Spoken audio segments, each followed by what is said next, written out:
Terima kasih. Saya kira ini esensi daripada pendekatan kita bahwa tadi saya katakan infrastruktur harus untuk rakyat. Karena itu dalam perencanaan sangat penting untuk mengikutsertakan masyarakat-masyarakat yang akan terkena dampak daripada pembangunan infrastruktur tersebut. Kemudian tetap kita harus menghitung keekonomian dan dampak-dampak lingkungan hidup, dampak-dampak sosial daripada pembangunan infrastruktur tersebut. Untuk itu saya melihat bahwa masalah cost of money ataupun biaya uang yang untuk kita bangun, sehingga saya lihat sekarang banyak kita hutang komersial untuk bangun infrastruktur, ini nanti juga akan berdampak kepada efisiensi daripada infrastruktur tersebut. Bagaimanapun kita harus mencadangkan biaya untuk ganti rugi kepada masyarakat yang tanahnya diambil atau memindahkan kehidupan mereka. Tidak bisa serta-merta mereka dirampas tanahnya tanpa ada penyaluran, pengalihan kehidupan mereka. Saya kira ini adalah pendekatan kerakyatan yang saya selalu bicara, bahwa infrastruktur sangat-sangat penting, tapi tentunya infrastruktur harus berorientasi kepada kepentingan yang besar untuk meningkatkan produksi dan kompetitif kita, sehingga kita bisa menghasilkan nilai-nilai tambah dari segi ekonomi kita, bukan menjadi beban kepada masyarakat.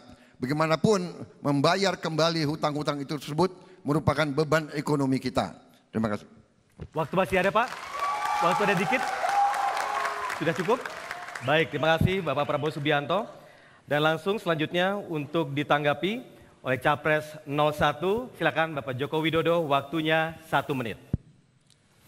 Sebetulnya kalau pembangunan infrastruktur untuk rakyat tadi di depan sudah saya sampaikan, pembangunan 191.000 kilometer jalan-jalan di desa itu adalah untuk betul-betul untuk rakyat di bawah. Ini yang sering tidak dilihat orang. Kemudian untuk ganti rugi, mungkin Pak Prabowo bisa lihat dalam 4,5 tahun ini hampir tidak ada terjadi konflik pembebasan lahan untuk infrastruktur kita. Karena apa? Tidak ada ganti rugi, yang ada ganti untung. Harap tenang, mohon maaf. Karena porsi dari cost of land acquisition, biaya pembebasan lahan itu sebenarnya kecil sekali porsinya. 2-3%. Kenapa tidak ditingkatkan jadi 4 atau 5%? Itulah yang saya perintahkan kepada seluruh kontraktor jalan agar porsi pembebasan lahan itu diberi angka yang lebih besar, sehingga tidak jadi konflik-konflik dengan masyarakat. Waktunya sudah habis, Bapak. Baik, silakan. Mohon tenang, terima kasih. Baik, silakan ditanggapi oleh Capres 02, waktunya 1 menit.